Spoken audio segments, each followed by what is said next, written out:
Amigos, esse vídeo é o mais difícil que eu já fiz na história desse canal. Ninguém no Brasil vai falar a respeito disso. Isso eu saliento para vocês e aposto o que você quiser. Ninguém no Brasil vai falar. Tá nascendo uma nova estratégia aqui na Frente Furtiva, principalmente nesse local aqui, que é o pessoal de elite. Os senhores já sabem, quem acompanha o canal de verdade sabe disso. Aqui tem um pessoal diferenciado de verdade, nessa região de Pokrovsk. Eles estão testando um novo sistema de defesa de trincheiras que nunca foi visto antes na guerra da Ucrânia e não foi utilizado, não foi testada a prova ainda, mas a Ucrânia está colocando muitas forças nisso daqui e está construindo sistemas de trincheiras aqui nessa região e na região ali de Toretsk também, e já está passando essas táticas aí para a região mais ao norte da Ucrânia. Mas vamos entender primeiramente como que funciona as trincheiras atuais. As trincheiras antigas, posso mostrar até para os senhores aqui, temos imagens de satélite, isso daqui é satélite do dia 25/4. As trincheiras antigas, ela era muito fortificada e o foco era manter as posições, era você ficar dentro da trincheira e não largar aquela posição, é você segurar ao máximo o seu ataque inimigo. Os inimigos vinham fazendo ataques frontais e você tinha que permanecer nessa trincheira. Você tinha que tratar isso daqui como se fosse a sua casa. Tinha muitos confrontos aqui e tem um problema nessa trincheira. O inimigo, ele poderia entrar por diversos pontos. Então, por exemplo, se esse ataque que está vindo aqui da esquerda conseguisse de fato entrar na trincheira, eles conseguiriam percorrer por todo o local aqui. Toda essa ponta era deles, enquanto soldados ucranianos teriam que ou manter o meio ou recuar. E aí, de repente, esses ataques demoram bastante, tá? Fique bem claro. De repente há um avanço em outros pontos das trincheiras e aí você tem que ficar e recuar o avanço, recuar de novo para trás.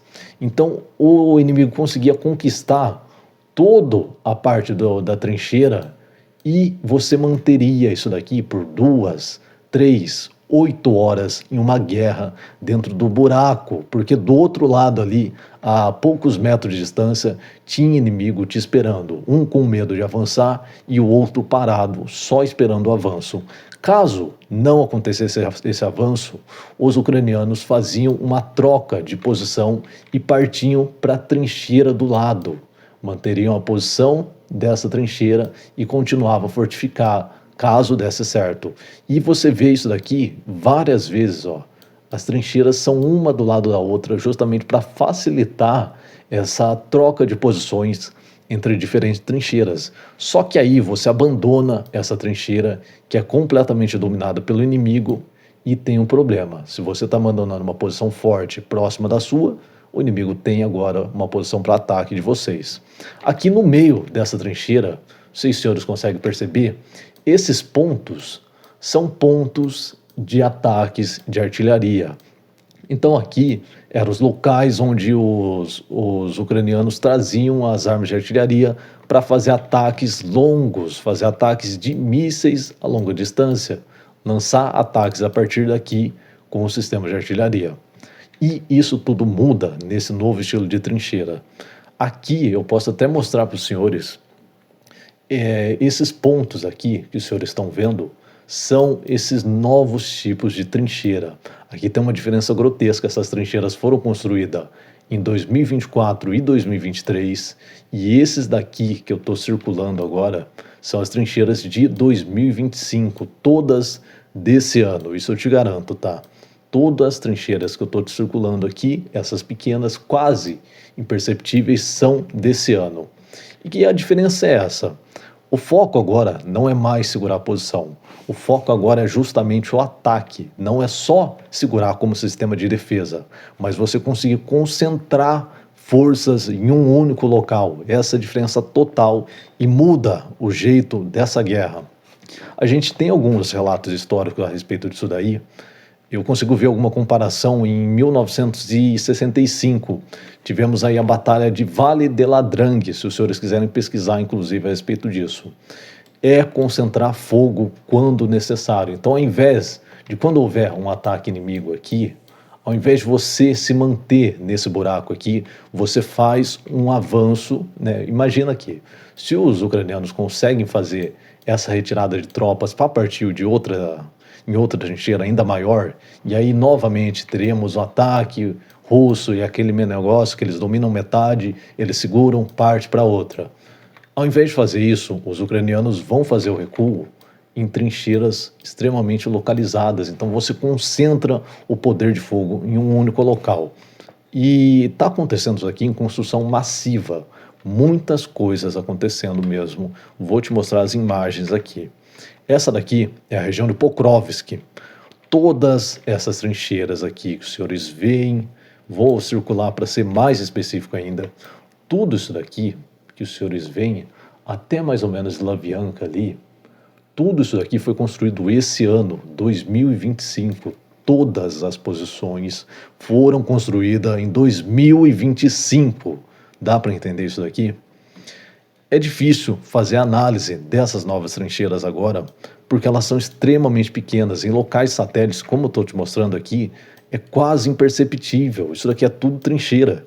Isso aqui está dificultando o cenário de quem faz análise ou SINT de maneira absurda. E se é difícil para a gente também, é difícil para os russos reconhecerem esse tipo de trincheira também. Beleza? Além disso, essas trincheiras acompanham uma vala antitanque. Eu quero que os senhores percebam isso aqui, não confundam esse negócio. Vala antitanque, elas geralmente são retas e são buracos cavados assim como umas trincheiras, só que não tem essa utilidade, porque você fazer uma trincheira, uma guerra de trincheira em um local reto não tem utilidade nenhuma, é só perda de tempo. Então, quando você vê um formato desse reto, são valas antitanque, são buracos gigantescos, imensos, cavados, que os tanques são impedidos de passar ou tem que fazer um desvio para uma choke point, um local de estrangulamento ali, que os ucranianos planejam antes de construir, é claro. E a gente vai mostrar até um vídeo sobre as novas trincheiras que eles estão construindo, se você quiser ir ficar com a gente e aprender a respeito disso. E não é só, a diferença é isso, não é só uma vala antitanque que está acontecendo. Há 2, 3, 4, esse daqui é um terreno desatualizado ainda, mas eu vou mostrar aqui para os senhores um outro terreno que está mais atualizado. Mas perceba isso, essas riscas grandes são valas antitanques. Aqui mostro mais uma imagem para os senhores, que é essas pequenas trincheiras, que acompanham, inclusive, cavernas, tá? Então eles conseguem construir trincheiras no meio das florestas, no meio de locais onde é impossível, pouco perceptível de ver. Para você ver, tem que ter uma análise muito completa, tem que ter dias estudados para entender isso para o lado russo também. E eu percebo isso daqui que eu quero trazer para os senhores. Essa daqui são valas antitanques. A mudança é essa. A primeira imagem que eu te mostrei são as valas antitanques antigas. São uma vala antitanque e logo depois isso daqui é a fortificação dos ucranianos. Percebe isso daqui, onde as trincheiras que os ucranianos estão. Então há uma vala antitanque antes dessas trincheiras e apenas isso. E o resto é fogo de batalha, isso daqui é a área cinza que os ucranianos deixam para os soldados russos avançarem e ter um confronto direto com essas áreas de trincheira. A novidade é essa, não é mais apenas uma vala antitanque, mas um sistema completo além das valas antitanques. Aqui é uma região já atualizada. A gente tem uma vala antitanque, 2 valas antitanques, 3 valas antitanques. Em locais até mais complexos, você consegue ver que combina com 4 valas antitanques. Os tanques não conseguem passar nessa região aqui. Se passam, tem uma dificuldade imensa e isso daqui abre espaço gigantesco para os soldados ucranianos lançarem fogo de artilharia em todas essas posições. Os senhores conseguem entender isso? O ataque ele vem de lá de trás para esse pessoal que vai ter problema. E esse local ele é bem vigiado porque justamente os ucranianos sabem que aqui é um breque gigantesco, aqui é uma maneira de frear totalmente os ataques russos. E aí eles conseguem construir posições aqui atrás. Aqui mostro para os senhores Isso aqui é difícil de fazer, trazer essas coisas assim, você mostrar, pegar cada trincheira, todas essas zonas em vermelho aqui são trincheiras novas, feitas esse ano pelos ucranianos. Todas essas posições em vermelhinho são trincheiras novas. A frente furtiva aqui, que fica aqui, ó, região de Pokrovsk, perceba isso daqui. Aqui é a Pokrovsk, aqui é a frente furtiva. Perceba a quantidade e a extensão que eles estão fazendo desses novos tipos de defesa, desse novo tipo de trincheira. Perceba que em todas as outras regiões da Ucrânia, as coisas estão ficando mais fracas. A gente tem aqui em Toretsk fica aqui, a gente tem essa região de trincheira sendo construída para evitar um cerco aqui que tinha direcionamento na região de Kramatorsk, mas não vou falar a respeito disso. Então, esse ano, eles começam de maneira diferente. Aqui, quero que os senhores percebam que essa daqui é a região da frente furtiva, beleza? Vou voltar lá no mapa para identificar para os senhores de maneira mais clara. Essa região que eu vou te mostrar agora fica bem ali abaixo. É a região que é dominada justamente pela frente furtiva aqui de Pokrovsk. É a região que faz parte. Perceba isso, eu quero que os senhores olhem atentamente isso daqui. Atentamente isso daqui. Aqui é a Nova Pavílica, correto? Nova Pavílica dos ucranianos. Olha esses pontinhos vermelhos aqui, quase imperceptíveis de serem vistos. Quase impossíveis de serem vistos. Todos esses pontinhos vermelhos são o novo tipo de trincheira. Tudo isso daqui, cara, está sendo impossível identificar isso daqui, está sendo difícil fazer análise de dados nessa região de Pokrovsk. Todos esses pontos, e perceba que essa daqui é as valas antitanques. Em amarelo aqui, mais fraquinho, a gente tem os Dragon Teeth, os dentes de dragões, e arames farpados também. Isso daqui combina muito com o que eu vou te falar. Eles fazem 3 linhas de arame farpado, 2 ou 3 linhas de valas também, e aí chega nas posições quase pequenas. E é isso que eu falo para os senhores. Especificamente nessa região, a gente tem uma fortificação ucraniana antiga que estava rolando aqui, e eles desistiram dessas fortificações antigas e deixaram a parte do meio fortificada no quesito das novas trincheiras. Só que é uma liberação, aqui é basicamente uma liberação de território para você deixar o inimigo atacar e você testar esse novo sistema. Há um teste sendo feito e vai mudar, há diversos testes acontecendo por causa da mudança de clima e temperatura em todas as regiões da Ucrânia, né? A mudança da lama para o sistema, para o novo clima, né, de terra seca. Então tem essa mudança. Há uma fortificação aqui que eu quero mostrar para os senhores do rio também. Os ucranianos esperam ter um plano B para segurar, caso haja um avanço, há um plano B na região do rio que fica atrás de Nova Pavílica. Já vou mostrar isso aqui para os senhores. E eles liberam a parte de baixo, ok? Isso daqui é os arames farpados e o Dragon Teeth. E a gente já vai mostrar um pouquinho a respeito disso e logo depois vem o vídeo a respeito dessas trincheiras especificamente. Então, há uma fortificação dos ucranianos que conecta isso daqui. Eu quero que os senhores prestem atenção nisso também. Temos ali o Dnipro. Os senhores conseguem perceber? Dnipro aqui. É o rio Dnipro que faz todo esse caminho aqui, ó. Faz esse caminho, ele se divide aqui mais ou menos, fecha aqui nessas regiões que tem uma densidade de árvore mais profunda, vem aqui. E fecha em Mesova.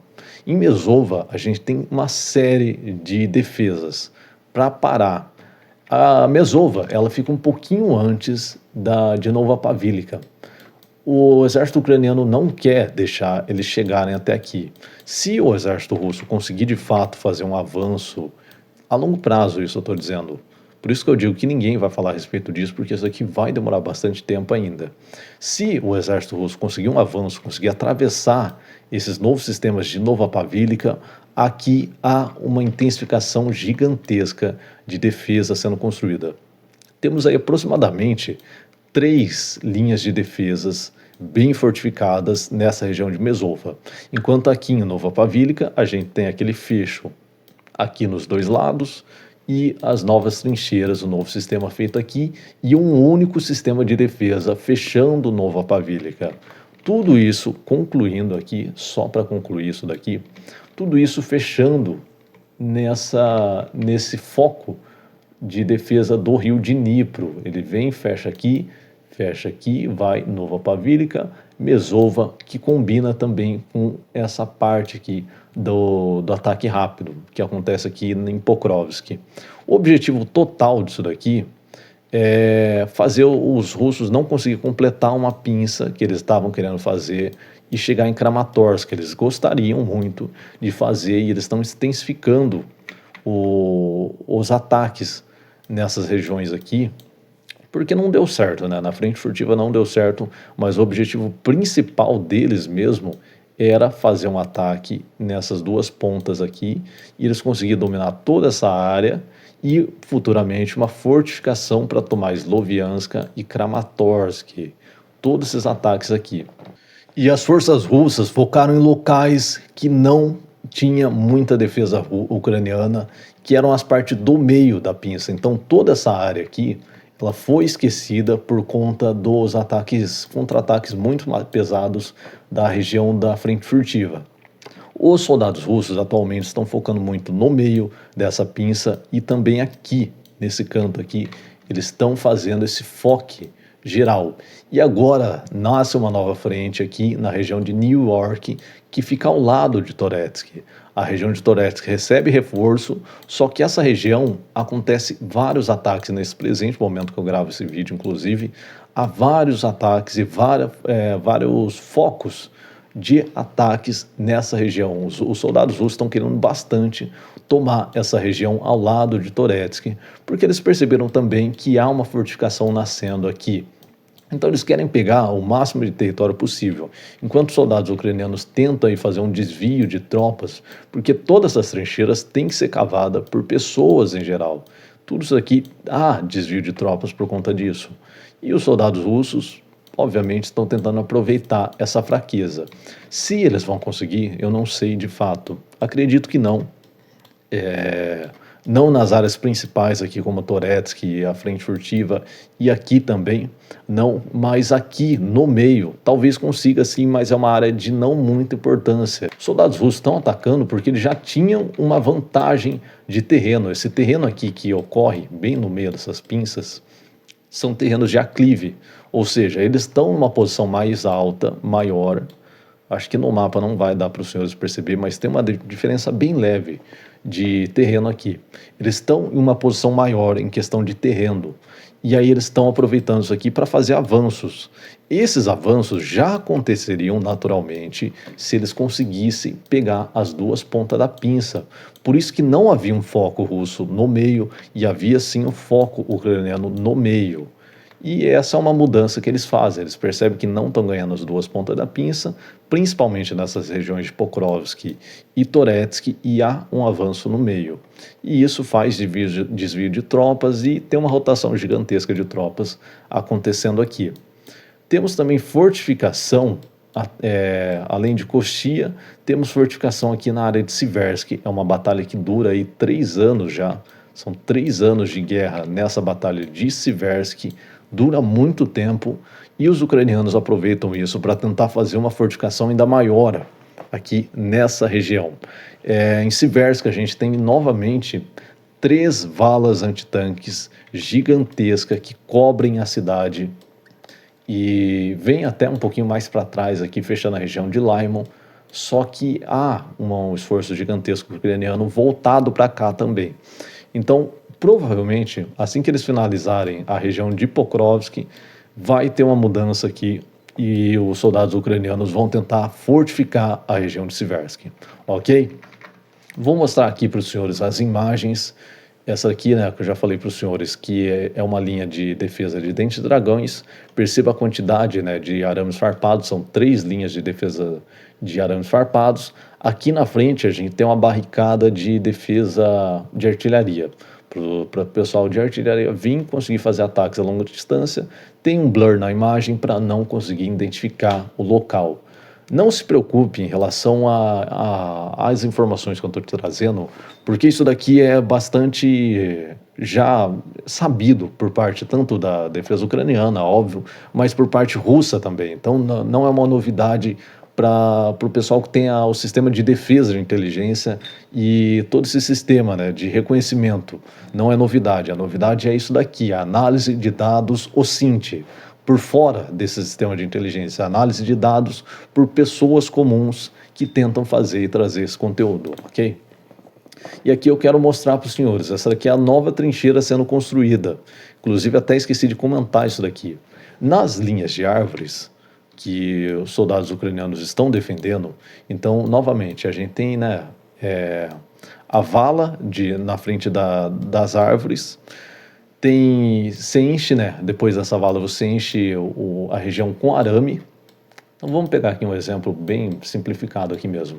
Você faz uma vala aqui na frente, você enche de arame depois aqui, numa região traseira, você enche de arame também na região da vala, cheio de arame por aqui, e depois você faz 3 linhas desse arame, são 3 linhas aqui de arame, e depois você faz a posição de tanque dentro das regiões das árvores, perfeito? O que era diferente, só mostrar de novo aqui para os senhores entenderem. Era diferente, as posições de artilharia, de tanque, ficavam dentro das próprias trincheiras ou bem próximos a elas. A coisa diferente agora é que eles ficam aqui nas regiões mais defensivas. Eles espalham totalmente essas posições de artilharia no meio das defesas, no meio das linhas de defesas de árvore. Fica aqui para trás, ok? E você percebe isso daqui, nesse vídeo justamente. Essa daqui é uma das posições, porque ao longo de todas essas árvores aqui, que o vídeo não vai mostrar, mas é extenso as linhas de árvores, ao longo de todas essas linhas tem muitos buracos como esse aqui, né, nessa região de Pokrovsk, que é justamente onde grava esse vídeo, ok? E aqui os senhores percebam, travei aqui no vídeo, para os senhores perceber o arame farpado, que fica bem próximo à linha de defesa de árvores. Lá para trás os senhores conseguem ver uma vala sendo construída. Se perceber esse volume de terra aqui gigantesco, é justamente valas antitanques. Vai ter mais vala antitanque aqui e já deve ter mais vala antitanque mais para frente. E aqui eles vão preencher com os arames farpados, o qual eu disse, são mais ou menos 2 linhas a mais aí de arame farpado nessa região. No mais, eu acho que é mais ou menos isso que eu queria mostrar para os senhores. É interessante ver isso daqui nascendo, porque agora há um sistema de ataque concentrado de trincheiras. É um negócio totalmente diferente que eu vou estar acompanhando com os senhores. Isso aqui é um conteúdo muito específico que pouca gente vai querer assistir, que pouca gente vai comentar também. Mas aqui você está no canal diferente também. Na região de Sudiça, só para atualizar e finalizar o vídeo por aqui, os soldados ucranianos fizeram um recuo grande nessa parte. Então, a região de Sudiça está acabando aos poucos. Os soldados ucranianos vão ter que voltar para trás totalmente. Essas posições aqui em cinza era onde os soldados ucranianos estavam. Isso daqui é uma forma de ganhar tempo para conseguir construir também a região de Sami, conseguir fortificar a região de Sami. Então vai ter um recurso daqui, você vai ver os russetes comemorando aí muito a respeito disso daqui. E cara, fato é, essa região não tem nada de importância assim, a não ser de importância de negociação. E pro Putin ela tem uma importância muito maior, que é o dia 9 de maio. Isso daqui é o dia 9 de maio e tem que ficar concluído até o dia 9 de maio, a limpeza. Eu acho que vai ocorrer? Não acho. Acho que isso daqui vai demorar muito mais do que 9 de maio. Posso estar errado com certeza, só que é um pensamento meu, é uma análise minha. Fique à vontade para questionar. Os soldados russos, os russetes, já estão afirmando aí que essas áreas já estão dominadas. Não é o caso, não é a verdade. Temos pequenos focos ainda ucranianos aqui, inclusive temos ainda o foco em Demidovka e Popovka, mas há sim uma forte pressão por parte dos russos e há uma tendência de recuo nessas 2 regiões. E aí sim o Putin vai lá querer sentar na mesa e tentar negociar isso daqui. Enfim, vamos ver o que vai dar. Tem outros locais aqui da Rússia que também são dominados, que talvez os senhores nem saibam, inclusive, que eu acho que essa região aqui, nessa região aqui da parte de cima, mas é pequeno território e também não faz muita diferença na parte de negociação, ok? No mais, é isso. Queria confirmar aqui só para os senhores que o próprio russo confirmou. E a respeito, né, toda essa tática envolve isso daqui. É um novo sistema que a Rússia tenta trazer de motocicleta. Se vocês ficarem até o final do vídeo e quiserem que eu traga isso daí, esse novo sistema de ataque que os soldados russos estão tentando fazer, comenta aí, porque eu vou estar atendendo ao pedido dos senhores. E aqui só para confirmar que o próprio russo diz que a região de Kursk não está completamente liberada. Isso daqui foi no dia de hoje. E então, não é a verdade o que o pessoal diz, né, a respeito da região de Kursk, ainda não é a verdade, mas há sim uma tendência de recuo dessas posições ucranianas. Beleza? No mais, agradeço a quem ficou até o final. Vai ser um vídeo chato, massivo, e eu tô com sono e tudo mais. Fiquei o dia inteiro tentando modificar esse mapa. Eu espero que os senhores tenham gostado a respeito disso. E no mais, eu quero agradecer a quem ficou e muito obrigado. Em guerra é guerra.